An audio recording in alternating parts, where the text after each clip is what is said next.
Placebo sympa ou effet réel, on va faire l'expérience en même temps d'en parler. Je dois déjà vous dire que j'ai beaucoup de mérite parce que je dois prendre mon bain en maillot de bain. On va faire un peu d'histoire. Alors le sel d'Epsom a été découvert au XVIIe siècle en Angleterre dans une source minérale. C'est du sulfate de magnésium. Ils ont découvert rapidement que ça avait des effets laxatifs, donc que ça détendait le système gastrique. Fait que là ils se sont dit, si ça marche, peut-être que ça peut détendre la peau. Et c'est comme ça que c'est venu un remède populaire de génération en génération. On s'est dit, on va s'installer, prendre un bain au sel d'Epsom pour se relaxer. Le sel d'Epsom est très facile à produire, il est donc très bon marché. Les marketing en ont profité justement pour vendre les vertus de ce produit-là, les cosmétiques aussi.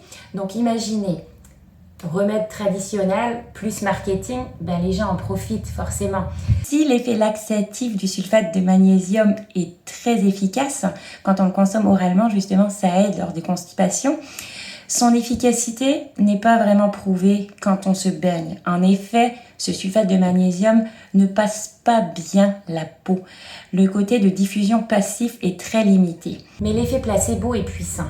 Alors profitez simplement de cet instant de bien-être. Puis maintenant, ils les font avec des odeurs, avec des huiles essentielles.